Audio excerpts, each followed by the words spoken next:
Hello friends, आप सबका स्वागत है एसआर एग्जाम गुरु यूट्यूब चैनल पर। और आज की इस वीडियो में फ्रेंड्स हम लोग बात करने वाले हैं सामान्य ज्ञान के मोस्ट इम्पोर्टेंट प्रश्न 20 मोस्ट इम्पोर्टेंट प्रश्न जो हमेशा एग्जाम में पूछा जाता है। तो आज की इस वीडियो में हम लोग देखेंगे, सही प्रश्नों को एक्सप्लेन भी करेंगे। तो चलिए वीडियो को देखते हैं कि क्या है प्रश्न, सभी प्रश्नों को। तो देखिए फ्रेंड्स, सबसे पहला प्रश्न आपका यहाँ पर जो है, इसको याद रखिएगा, मोस्ट इंपॉर्टेंट प्रश्न है, इसको VVI आप लगा लीजिए। ठीक है, देखिए सबसे पहले पूछ रहा है आपका कि एस्किमो मूल रूप से कहाँ निवास करते हैं। यानी एस्किमो जो जनजाति एक है वो कहाँ निवास करते हैं। तो देखिए आप याद रखिएगा यहाँ से अलास्का, ठीक है, अलास्का और कनाडा और ग्रीनलैंड। ठीक है, याद रखिएगा।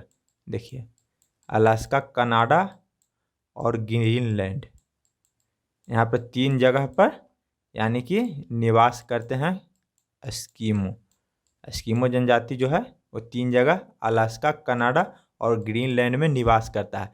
तो आपका ऑप्शन यहाँ पर देखिए कौन सा ऑप्शन है। देखिए अलास्का यहाँ पर आपका राइट आंसर हो जाएगा। और देखिए जो एस्किमो जो है वो जनजाति है जो इस तरह के घर में रहता है, जो बर्फ़ के रहता है बना हुआ, इसको हम लोग कहते हैं इग्लू। ठीक है, इग्लू आप याद रखिएगा, इग्लू। तो इग्लू पूछ देगा कि एस्किमो जनजाति जो है वो किस चीज़ के घर में रहते हैं, तो बर्फ़ के घर, और इसको हम लोग कहते हैं इग्लू। तो यहाँ से आपको ये भी याद हो गया होगा, एग्जाम में आएगा तो आप इसको अच्छी तरह से कर दीजिएगा। चलिए नेक्स्ट हम लोग देखते हैं। देखिए क्वेश्चन नंबर 2 आपका यहाँ पर है, जीएसटी बिल लागू करने वाला भारत का पहला राज्य कौन है। ठीक है, जीएसटी बिल लागू करने वाला भारत का पहला राज्य कौन है, तो आपका राइट आंसर हो जाएगा असम। यानी असम जो है वो जीएसटी बिल लागू करने वाला भारत का पहला राज्य है। और कब लागू किया गया था यहाँ पर असम में, 2016 में। याद रखिएगा 2016 में। और अगर आपका देश पूछ देगा कि जीएसटी लागू करने वाला पहला देश कौन है, तो आपका फ्रांस हो जाएगा। ठीक है, फ्रांस याद रखिएगा, आपका फ्रांस आपका राइट आंसर हो जाएगा। और फ्रांस में कब लागू हो गया था ये भी पूछ सकता है, तो आपका यहाँ से 1954 ईस्वी में। ठीक है, 1954 ईस्वी में आपका यहाँ पर फ्रांस में जीएसटी बिल लागू हुआ था। तो आपको दोनों में से कोई पूछेगा तो आप बता दीजिएगा। अगर पूछ देगा कि आपका भारत का पहला राज्य, तो आपका यहाँ पर असम हो जाएगा। और कब लागू हुआ था, तो 2016 ईस्वी में, ये आपका याद रखिएगा। और फ्रांस में कब, 20 में कब लागू हुआ था जीएसटी बिल, यानी कि, तो आपका यहाँ पर फ्रांस आप याद रखिएगा। और कब लागू हुआ था, तो 1994 ईस्वी में। ठीक है, चलिए नेक्स्ट हम लोग 1900 यहाँ पर 54 हो जाएगा, सॉरी फ्रेंड्स, यहाँ पर 1954। चलिए नेक्स्ट हम लोग देखते हैं। देखिए नेक्स्ट आपका यहाँ पर क्वेश्चन नंबर यहाँ पर आपका 3 है, कौन सी नदी कर्क रेखा को 2 बार काटती है। ठीक है, तो कौन सी नदी है भारत की जो कर्क रेखा को 2 बार काटती है। तो देखिए फ्रेंड्स, माही नदी है ना, जो कर्क रेखा को 2 बार काटती है, माही नदी। आप यहाँ पर देखिए मैप में, आप लोग देखिए यहाँ पर, देखिए मैप यहाँ पर माही नदी जो है यहाँ से मध्य प्रदेश से निकलकर राजस्थान से एंट्री करती है, गुजरात में यहाँ पर एंट्री करके वहाँ पर खंभात की खाड़ी में गिरती है। तो आपसे यह भी पूछ सकता है कि माही नदी कितने राज्य से होकर गुजरती है, तो 3 राज्य यहाँ पर देखिए, मध्य प्रदेश, राजस्थान और गुजरात यहाँ पर, और खंभात की खाड़ी में जाकर गिर जाती है। तो आप यहाँ याद रखिएगा माही नदी, यानी कि कर्क रेखा को 2 बार काटती है माही नदी। ठीक है, चलिए नेक्स्ट देखते हैं हम लोग।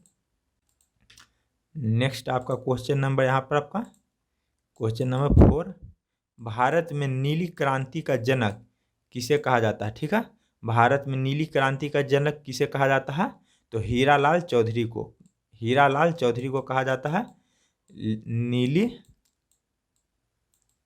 हीरालाल चौधरी, ठीक है, याद रखिएगा, हीरालाल चौधरी को नीली क्रांति का जनक कहा जाता है, ये आप याद रखिएगा। और इसको पूछ देगा कि नीली क्रांति कभी कभी पूछ देता है कि किससे संबंधित है, तो आप याद रखिएगा मत्स्य पालन से। ठीक है, मत्स्य पालन से याद रखिएगा नीली क्रांति। आप ऐसे भी याद रखिएगा कि नीली यानी नीला पानी होता है, और पानी में क्या रहता है, मछली। तो आप याद रखिएगा मत्स्य पालन से संबंधित है। तो यहाँ पर आपका हीरालाल चौधरी आपका राइट आंसर हो जाएगा, नीली क्रांति का जनक। चलिए नेक्स्ट देखते हैं हम लोग क्वेश्चन नंबर आपका 5। क्वेश्चन नंबर 5 आपका है, भारतीय कृषि अनुसंधान संस्थान कहाँ है। ठीक है, भारतीय कृषि अनुसंधान संस्थान कहाँ में है, तो नई दिल्ली में है। ठीक है, नई दिल्ली में, याद रखिएगा नई दिल्ली में है कृषि अनुसंधान संस्थान, जो आपका ऑप्शन बी राइट आंसर हो जाएगा। चलिए नेक्स्ट देखते हैं। देखिए क्वेश्चन आपका यहाँ पर 6 है।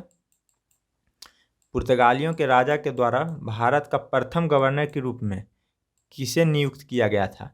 देखिए पुर्तगाली के जो राजा थे उनके द्वारा भारत में कंपनी के लिए जो गवर्नर के रूप में नियुक्त किया गया था, किसको नियुक्त किया गया था? तो फ्रांसिस्को अल्मीडा को नियुक्त किया गया था, जो आपका राइट आंसर ऑप्शन डी में है। फ्रांसिस्को अल्मीडा को नियुक्त किया गया था, जो भारत की कंपनी था, जो पुर्तगालियों द्वारा जो स्थापित किया गया था, उसका गवर्नर के रूप में फ्रांसिस्को अल्मीडा को नियुक्त किया गया था। आप यहाँ पे याद रखिएगा, ठीक है। चलिए इसको भी ऐप लगा लीजिएगा, आपका एग्जाम में पूछ सकता है। चलिए नेक्स्ट देखते हैं। नेक्स्ट आपका यहाँ पर है क्वेश्चन नंबर 7। चट्टानों का अध्ययन को कहा जाता है, ठीक है। चट्टानों का अध्ययन को हम लोग क्या कहते हैं? तो पेट्रोलॉजी कहते हैं। चट्टानों को अध्ययन को हम लोग पेट्रोलॉजी, तो आप याद रखिएगा। जो आपका ऑप्शन नंबर कौन सा है? Petrology, option number A right answer. चलिए नेक्स्ट देखते हैं। नेक्स्ट आपका है क्वेश्चन नंबर 8, जो मोस्ट इंपॉर्टेंट प्रश्न है, हमेशा एग्जाम में पूछा जाता है। देखिए काजू उगाने के लिए कौन सी मिट्टी अच्छी मानी जाती है?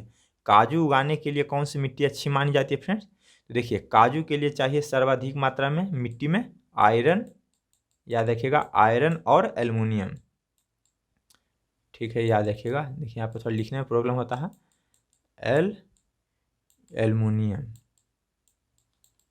एल्युमिनियम चाहिए मिट्टी में सर्वाधिक मात्रा में, और किस मिट्टी में जो होता है आयरन और एल्युमिनियम अधिक मात्रा में? तो लेटेराइट मिट्टी में, ठीक है। लेटेराइट मिट्टी में होता है आयरन और एल्युमिनियम की अधिकता, इसलिए आप याद रखिएगा काजू की खेती के लिए लेटेराइट मिट्टी जो आपका अच्छी मानी जाती है। और कभी कभी पूछता है कपास के लिए, तो कपास के लिए आपका काली मिट्टी होता है, ठीक है। तो कपास के लिए भी आप याद रखिएगा, ठीक है। कपास के लिए आपका काली मिट्टी आपका यहाँ से राइट होगा। चलिए नेक्स्ट हम लोग देखते हैं। नेक्स्ट आपका क्वेश्चन नंबर आपका यहाँ पर 9 है। बक्सर का युद्ध कब लड़ा गया था? ठीक है, बक्सर का युद्ध कब लड़ा गया था? तो लड़ा गया था 22 अक्टूबर 1764 ईस्वी को, 22 अक्टूबर 1764 को। तो आप याद रखिएगा 1764 ईस्वी, तो आपका राइट आंसर यहाँ पर आपका ऑप्शन नंबर डी। और देखिए बक्सर के युद्ध से भी एक और प्रश्न पूछता है कि बक्सर के युद्ध के समय बंगाल का नवाब कौन था? ठीक है, बंगाल का नवाब कौन था? तो मीर कासिम, याद रखिएगा, मीर कासिम बंगाल का नवाब था बक्सर के युद्ध के समय, तो भी आप याद रखिएगा मीर कासिम। और कब लड़ा गया था? तो आपका यहाँ से 1764 ईस्वी में आपका राइट आंसर हो जाएगा। चलिए नेक्स्ट हम लोग देखते हैं क्वेश्चन नंबर 10। देखिए आपका यहाँ पर क्वेश्चन नंबर आपका यहाँ पर 10 है। हड़प्पा में एक उन्नत जल प्रबंधन प्रणाली का पता चलता है, यानी कि हड़प्पा सभ्यता में कौन सा ऐसा स्थल है जहाँ पर उन्नत जल प्रबंधन प्रणाली का पता चलता है, यानी कि जल को वहाँ पर रखने के लिए अच्छा सा प्रणाली का यहाँ पर पता चलता है, यानी कि रखने का वहाँ पर अच्छा व्यवस्था हो। तो देखिए धौलावीरा में है, यहाँ पर रखने के लिए, जल को रखने के लिए देखिए यहाँ पर कुआं टाइप का यहाँ पर बनाया गया है। तो ये आपका कहाँ पर है? धौलावीरा में। आप याद रखिएगा, पूछ देगा आपसे कि हड़प्पा में एक उन्नत जल प्रबंधन प्रणाली का पता चलता है, यहाँ पर कहाँ पर है? तो धौलावीरा में, आप याद रखिएगा। चलिए नेक्स्ट हम लोग देखते हैं। देखिए क्वेश्चन नंबर आपका यहाँ पर 11 है कि राणा प्रताप सागर परियोजना किस नदी पर बना हुआ है? ठीक है, राणा प्रताप सागर परियोजना किस नदी पर? यहाँ पर देखिए आपका यहाँ पर बना हुआ भी है राणा प्रताप सागर परियोजना। ये आपसे पूछा किस नदी पर है? तो राणा प्रताप सागर परियोजना जो है आपका चंबल नदी पर है, जो आपका ऑप्शन नंबर सी में दिया हुआ है। और ये राजस्थान के रावत भाटा में है। ठीक है, राजस्थान ऐसे आपको याद रखिएगा, राजस्थान के रावत भाटा,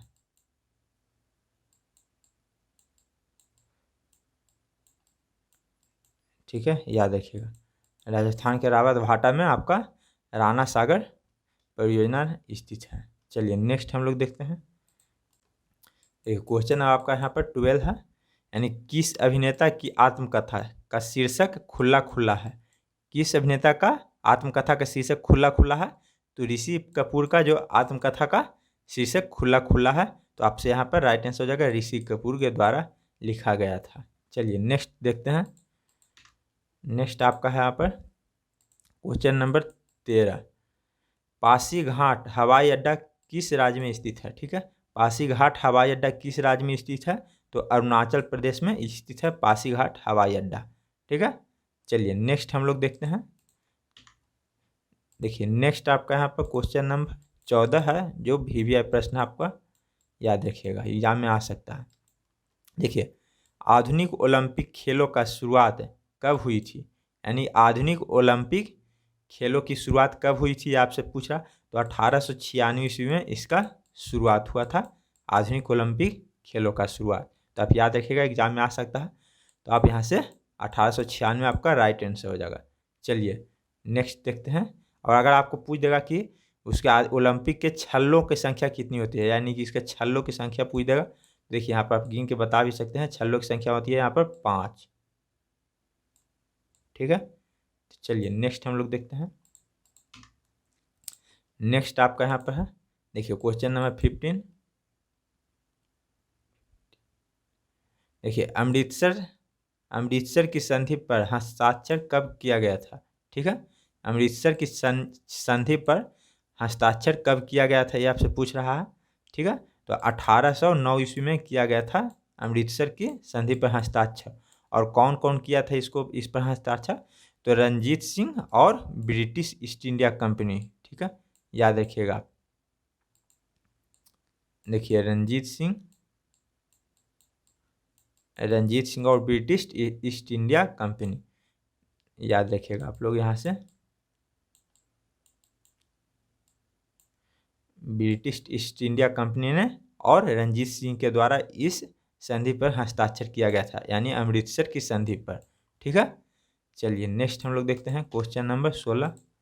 देखिए भारत में सबसे बड़ा दिन कब होता है? ठीक है, भारत में सबसे बड़ा दिन आपको पूछ रहा है कब होता है? तो 21 जून के, आप लोग जानते होंगे, प्रश्न आसान प्रश्न था। 21 जून को सबसे बड़ा दिन होता है, जो आपका ऑप्शन नंबर सी में है। और छोटा दिन पूछ देगा तो 22 दिसंबर आपका हो जाएगा। ठीक है, यहाँ से छोटा हो जाएगा आपका, यानी छोटा दिन आपका 22 दिसंबर। ठीक है, चलिए नेक्स्ट हम लोग देखते हैं। नेक्स्ट क्वेश्चन नंबर आपका यहाँ पर 17। देखिए 22 अगस्त को किस रूप में मनाया जाता है? यानी 22 अगस्त को कौन सा दिवस मनाया जाता है, आपसे पूछा किस रूप में मनाया जाता है, यानी दिवस भी है यहाँ पर, यानी कौन सा दिवस मनाया जाता है? तो 22 अगस्त को हम लोग मनाते हैं पृथ्वी दिवस। आपका ऑप्शन नंबर बी यहाँ पर राइट आंसर हो जाएगा। पृथ्वी दिवस 22 अगस्त को मनाया जाता है। चलिए नेक्स्ट देखते हैं। नेक्स्ट क्वेश्चन नंबर आपका यहाँ पर 18। यहाँ पर देखिए साहित्य में नोबेल पुरस्कार पाने वाले पहले भारतीय कौन हैं, यानी कौन थे? ठीक है, साहित्य में नोबेल पुरस्कार पाने वाले पहले भारतीय कौन थे? तो आपका रविंद्रनाथ टैगोर। देखिए यहाँ पर गलत लिखा गया है, रविंद्रनाथ टैगोर जो साहित्य में नोबेल पुरस्कार पाने वाले प्रथम भारतीय थे। आप याद रखिएगा, रविंद्रनाथ टैगोर। चलिए नेक्स्ट देखते हैं। और इनका कब मिला था ये भी पूछ देगा आपको, तो 1913 ईस्वी में मिला था। ठीक है, रविंद्रनाथ को साहित्य पुरस्कार मिला था कब? साहित्य के लिए नोबेल पुरस्कार आपका 1913 ईस्वी में मिला था। चलिए नेक्स्ट देखते हैं। देखिए क्वेश्चन आपका यहाँ पर 19 से फ्रेंड्स, भारत में प्रथम रेल टर्मिनल कौन था? यहाँ पे देखिए कौन था होगा। ठीक है, भारत में प्रथम रेल टर्मिनल कौन था, ये आपसे पूछ रहा है। देखिए भारत में जो प्रथम रेल टर्मिनल था उसका नाम था विक्टोरिया टर्मिनल। ठीक है, विक्टोरिया टर्मिनल आपका याद रखिएगा। ठीक है, विक्टोरिया टर्मिनल, लेकिन उसको बाद में जाकर उसका नाम बदलकर शिवाजी टर्मिनल कर दिया गया, छत्रपति शिवाजी टर्मिनल। जो आपका ऑप्शन नंबर यहाँ पर बी में, यहाँ पर सी में यहाँ पर दिया हुआ है कि छत्रपति शिवाजी टर्मिनल। तो आपसे पूछ देगा कि छत्रपति शिवाजी टर्मिनल का नाम पहले क्या था? तो विक्टोरिया टर्मिनल, जो आप यहाँ से याद रखिएगा। ठीक है, चलिए नेक्स्ट देखते हैं। देखिए क्वेश्चन आपका यहाँ पर 20 है फ्रेंड्स, भारतीय संविधान के किस अनुच्छेद के अनुसार राष्ट्रपति पर महाभियोग लगाया जा सकता है? यानी कि राष्ट्रपति को हटाया जा सकता है किस अनुच्छेद के अनुसार ये आपसे पूछा है। तो देखिए महाभियोग, राष्ट्रपति का महाभियोग है जो आपका अनुच्छेद 61 में है। अनुच्छेद 61 में आपका राष्ट्रपति पर महाभियोग लगाया जा सकता है, इसका वर्णन है अनुच्छेद 61 में। यानी कि राष्ट्रपति को किस अनुच्छेद के द्वारा हटाया जा सकता है, तो अनुच्छेद 61 के द्वारा ये आपसे पूछेगा, तो आपका अनुच्छेद 61 आपका राइट आंसर हो जाएगा। तो फ्रेंड्स फाइनली इस वीडियो में हम लोग 20 मोस्ट इंपॉर्टेंट प्रश्न लिए थे जो आपके एग्जाम के लिए इम्पोर्टेंट होने वाला था।